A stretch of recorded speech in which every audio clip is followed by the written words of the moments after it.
মহাভারত। আমার তো জানাই আছে ও কাকে আজকে বরমালা পড়াবে। তোমরা দুজনে নিজের নিজের রাজকুমার খুঁজে নাও। মহামন্ত্রী, সভার কাজ শুরু করা হোক। যথাজ্ঞা মহারাজ। ধনুর্ধারী বীর শিরোমণি শল্য মহারাজ উপস্থিত হচ্ছেন।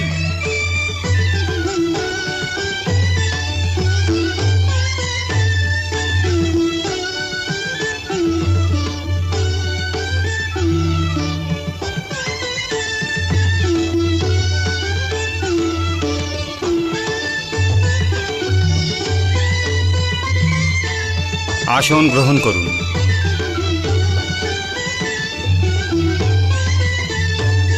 ভরত বংশের রক্ষক শান্তনু পুত্র অপরাজেয় বীর গঙ্গাপুত্র ভীষ্ম উপস্থিত হচ্ছেন।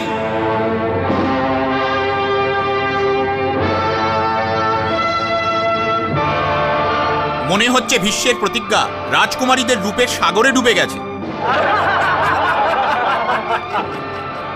এত বয়সে নিজেকে যুবক প্রমাণ করার চেষ্টা করছেন কেন? এই রাজকুমারীদের সৌন্দর্য তো ঋষিদেরও তপস্যা ভঙ্গ করে দেয়। এ তো কেবল একজন সাধারণ রাজকুমার। আমার তো মনে হচ্ছে উনি পিতার মৃত্যুর অপেক্ষাতেই ছিলেন। রানী সত্যবতী নিজের শাখা বলা ভেঙেছেন, আর উনি নিজের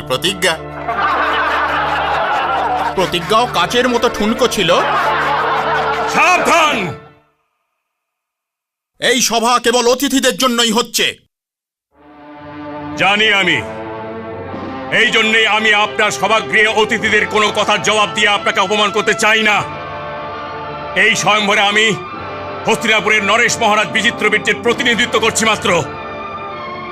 কাশী রাজকুমারীদের যুগ যুগ ধরে কুরুবংশীদের সাথে বিবাহের যে রীতি চলে আসছে, আজও তাই হবে।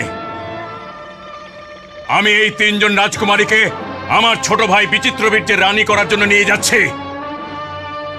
রাজকুমারীদের জন্য স্বয়ম্বর সভা করে আপনি হস্তিনাপুরে যে অপমান করেছেন, আমি তার জন্য আপনাকে ক্ষমা করে দিচ্ছি। কিন্তু রাজকুমারীদের নিজের বর মনোনীত করার অধিকার আছে ভীষ্ম। এই রাজকুমারীদের এই অধিকার নেই শাল্যরাজ, আর যদি থাকেও তবে আমি ছাড়া আর কেউ এই স্বয়ম্বর সভাতে বসার যোগ্যই নয়। ভীষ্ম, নিজের মুখের কথাতে লাগাম দিন। আমি কেবল ঘোড়াদেরই লাগাম লাগাই। আর শাল্যরাজ, তুমি যদি আমার কাছে জীবন দান পেয়ে বেঁচে না থাকতে, তবে পূর্ণ সভাতে আমার ওপর কথা বলার জন্য কড়া দণ্ড তোমাকে দিতাম। আমি এই পূর্ণ সভাতে ঘোষণা করছি যে আমি রাজকুমারীদের নিতেই এসেছি আর সাথে নিয়েই যাচ্ছি।